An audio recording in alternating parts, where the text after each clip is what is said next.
Hello and welcome to the session on styles of programming in programming instruction.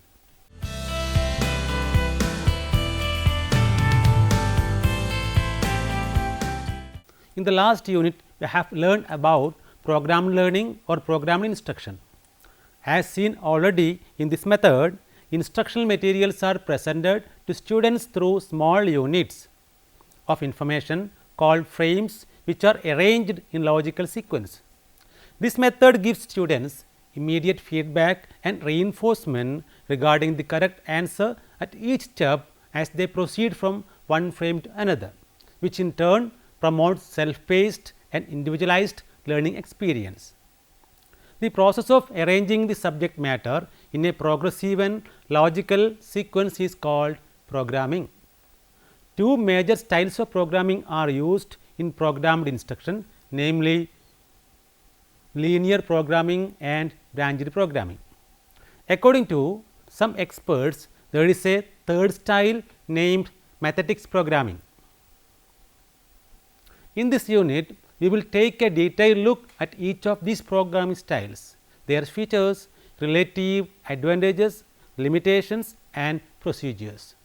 By the end of this unit, you will be able to define linear programming style, examine the principles and theories underlying linear style of programming, identify the main features of linear style, gather basic understanding on how subject matter is arranged and presented in linear style, critically analyze the advantages and limitations of linear programming, define branched programming and its chief characteristics, analyze the major steps involved in branched programming, understand the two subtypes of branched programming, namely forward branching and backward branching, learn the advantages and limitations of branched style of programming, define mathematics and its characteristics,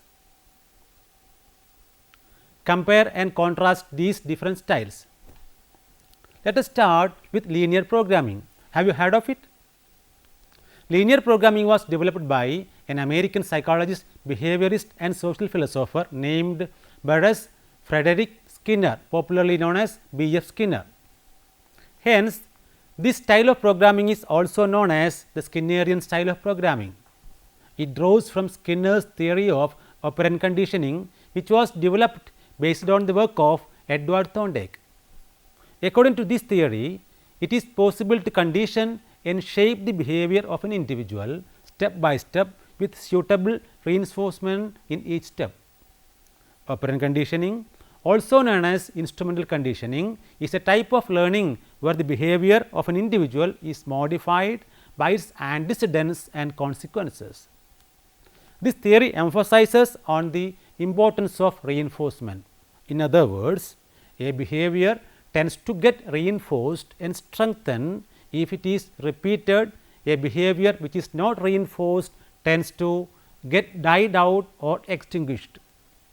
In the context of education, this theory means that students can be led to a desired behavior through a carefully designed program and by giving reinforcement in the form of a favorable experience or reward.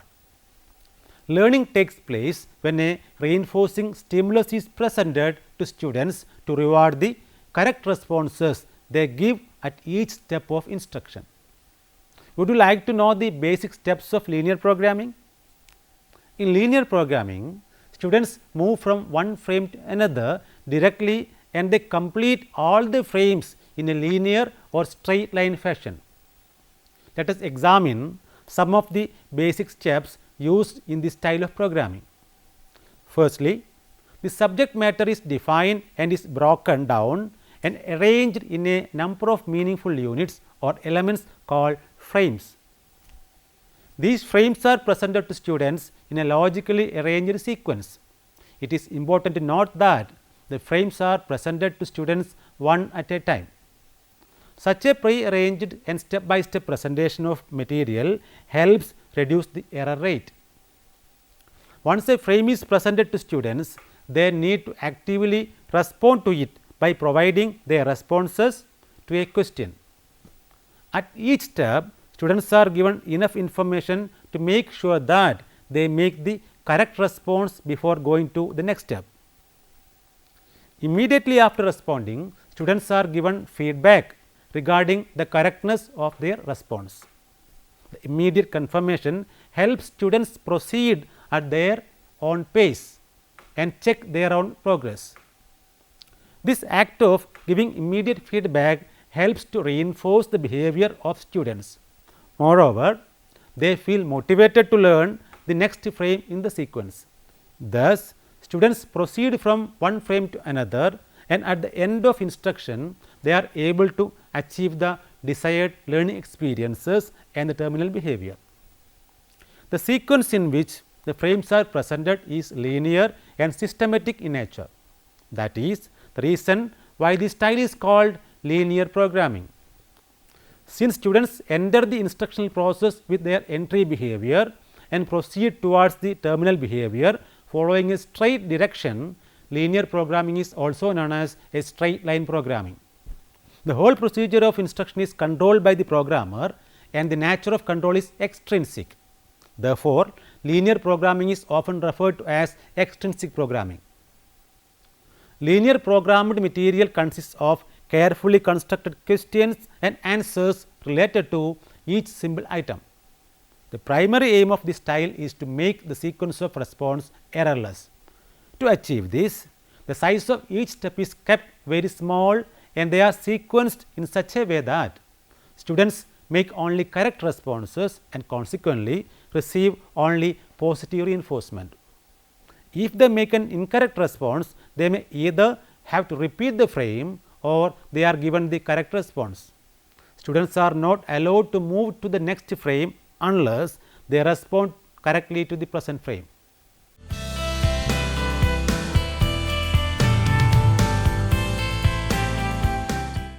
Now, we are progressing to discuss the characteristics of linear programming. As already mentioned, this type of programmed learning follows a linear arrangement of frames. Following are the main characteristics of linear programming. The path of sequence and responses are controlled by the programmer, leaving students with little or no choice of their own. Emphasis is given to the responses of students. If learning has to occur and the process of instruction has to move forward, students must respond to each and every frame. In other words, a new frame is presented only if students respond to the previous frame presented to them. This type of programmed learning gives immediate feedback to students. They can compare their responses with the response given by the programmer. Thus, students can know the results immediately after the responding. Students are given prompts at each frame which help them respond correctly to the questions. Though the act of prompting does not promote learning, it helps to ensure that there is no wastage of time and students move from one frame to another at their own pace. Moreover, linear programming has a simple mechanism and structure compared to branched programming and methodic programming styles. Is linear programming free from any limitations? No, it has some limitations of its own. Firstly, linear programming is likely to make the process of learning monotonous. Since it follows a linear sequence and the frames are very small, a lot of time is spent to teach a simple points and basic concepts. Another limitation of linear programming is that the serial order followed in this method might not necessarily correspond to real life situations. That is to say, linear programming presents information to students in a serial order. If students get excessively conditioned to the serial order, they might find it difficult to learn when materials are presented to them in a non-serial order. Thirdly, in linear programming, students do not have any role in discovering the answers, but they follow the path prescribed by the programmer. Such a lack of choice in responses might limit the creative imagination of the students. Linear programming is ideal for subjects where facts and information can be properly sequenced. For example, it is best suited for science, mathematics and vocabulary development in languages. However, the type of programming has limited or no scope when it comes to subjects where information cannot be properly sequenced in a linear fashion. This style of programming cannot be used for remedial purposes. It is suited only for teaching the subject matter.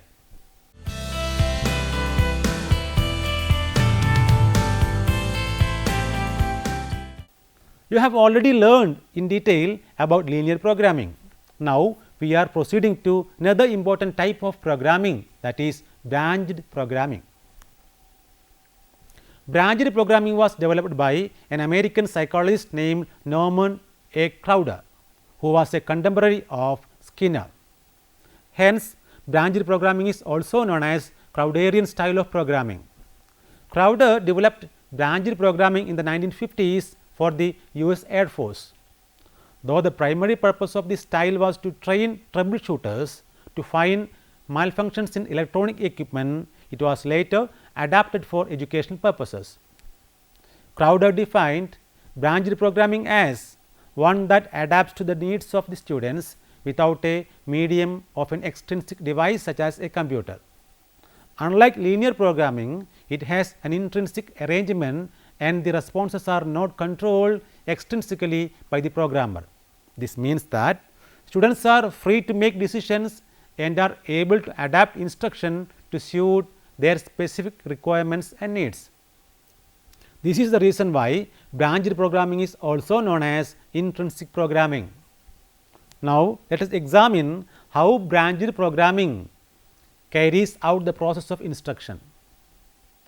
Like in linear programming, here also the learning materials are arranged and presented to students in the form of frames, but the frames used in branched programming are of relatively bigger size. Branched programming is based on the assumption that students can learn better if the subject matter is presented to them in totality or in the form of meaningful components. The frames, however, are not presented to students one after the other in a linear or straight line fashion. It is the response given by students that determines which frame they should see next. Branched programming has two sequences of frames. One is the main teaching frame, where students are presented the frames one after the other. The other is the remedial frame, where students are directed to the next if they answer the questions incorrectly. Each frame contains two or more related ideas. The responses of students are collected by asking multiple choice questions. Students have to choose the correct response from a set of alternatives given to them. If students answer the questions correctly, then they are taken to the next frame in the main teaching frame. If they answer the questions incorrectly, they are directed to the remedial frame, where their mistakes are explained.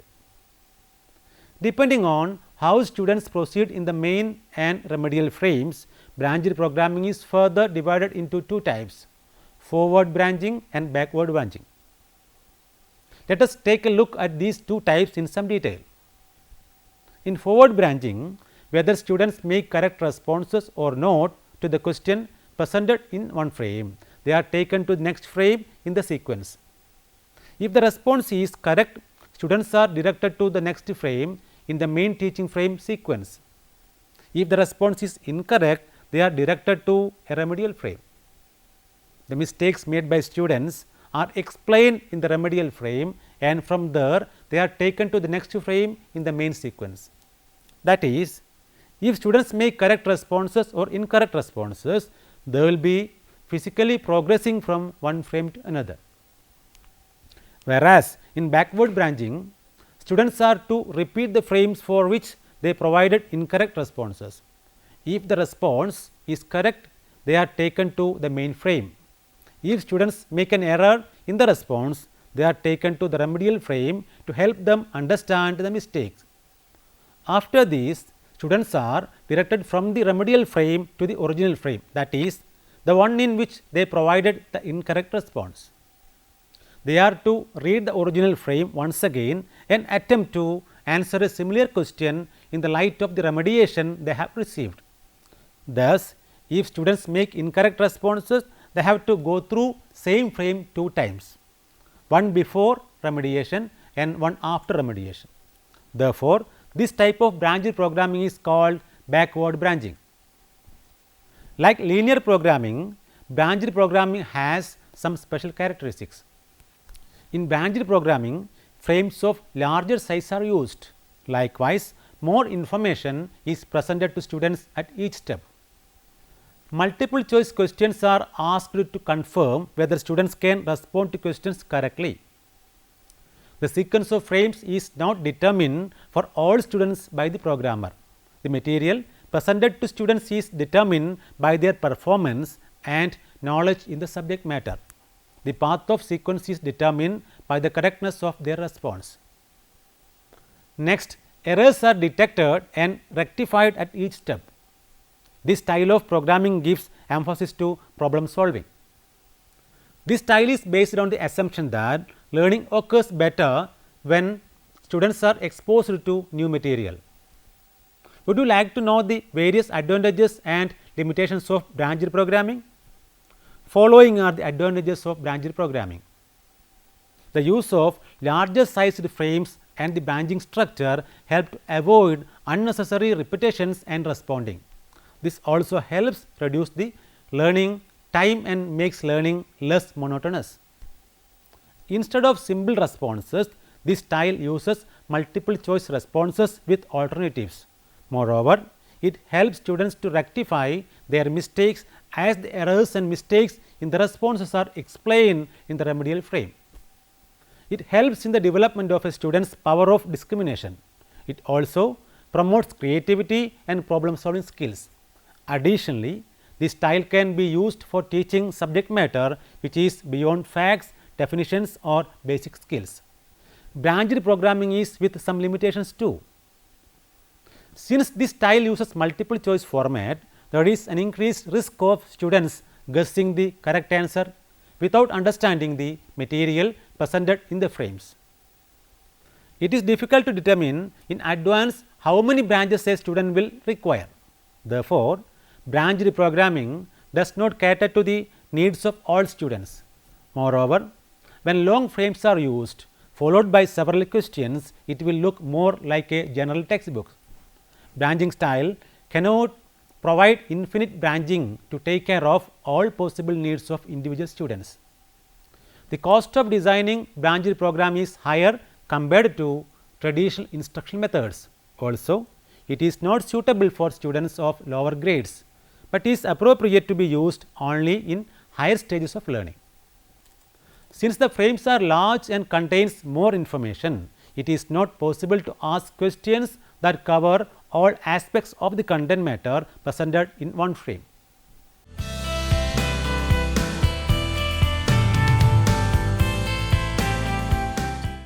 Hitherto, we have seen the principles, assumptions, procedures and characteristics of both linear and branched styles of programming.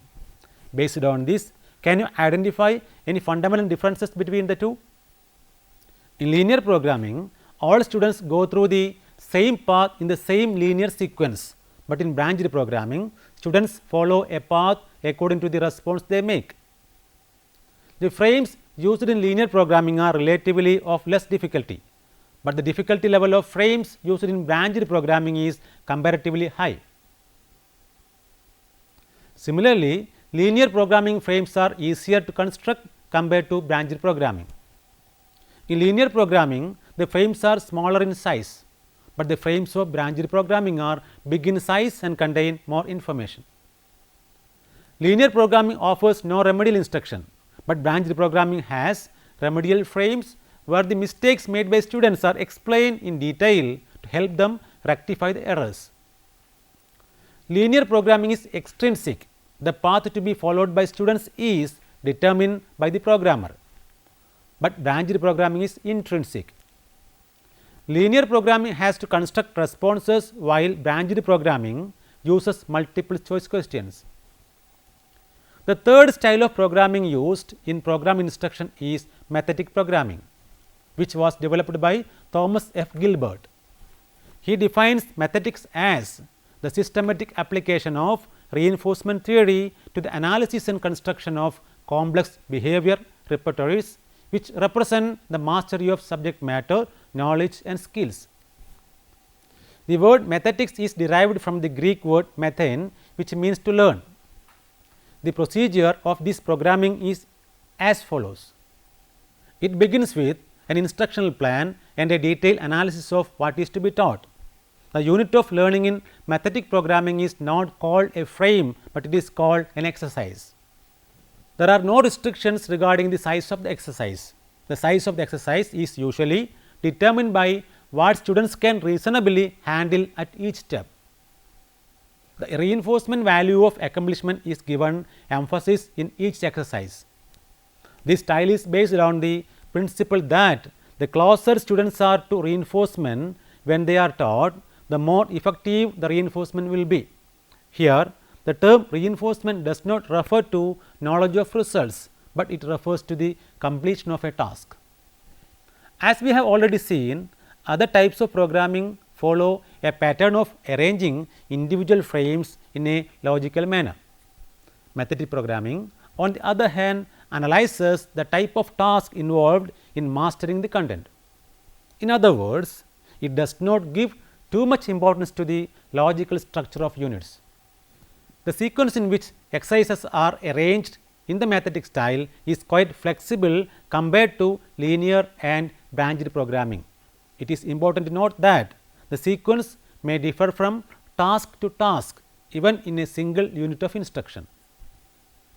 This style emphasizes the fact that motivation is an important factor in the completion of a task. One of the most important characteristics of mathematics style is retrogressive chaining.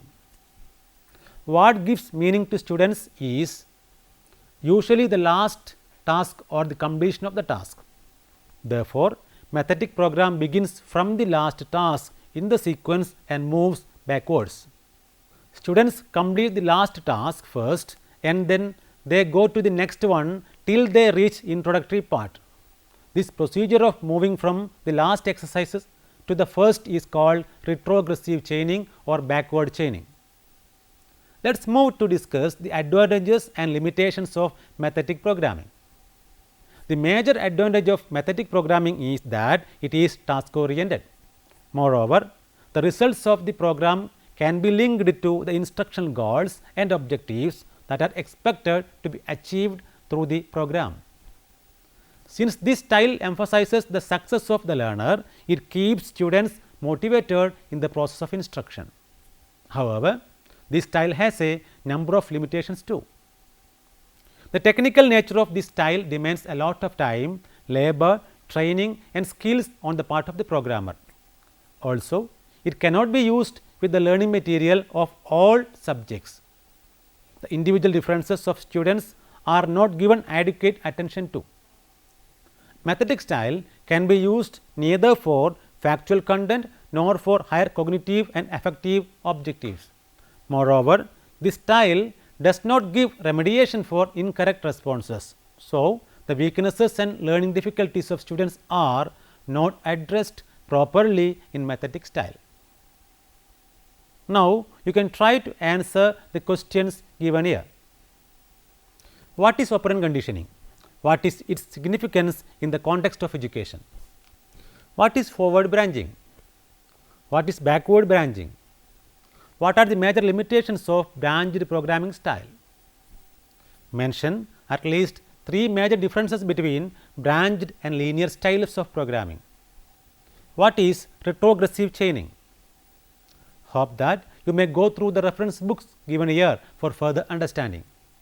Essentials of Educational Technology, written by Agarwal J.C. and published by Vikas Publishing House, New Delhi in the year 2009. Sociology of Education, written by Chandra S.S. and Sharma R.K. and published by Atlantic Publishers, New Delhi in 1996. Teaching of Social Studies, written by Mangal S.K. and Mangal U. and published by PHI Learning, New Delhi in the year 2008. Essentials of Educational Technology and Management, written by Mittal M. L. and published by Pearson Education India, New Delhi in 2012. Teacher Education, written by Mohan R. and published by PHI Learning, New Delhi in 2011. Education Technology, written by Pathak R.P. and published by Pearson Education India, New Delhi in the year 2012. Introduction to Educational Technology, written by Sambat K. and published by Sterling Publishers, New Delhi in 2001.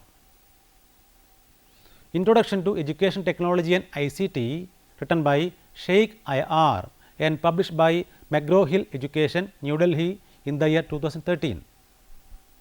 Thank you for watching this program. We can meet again with another topic. Have a nice day.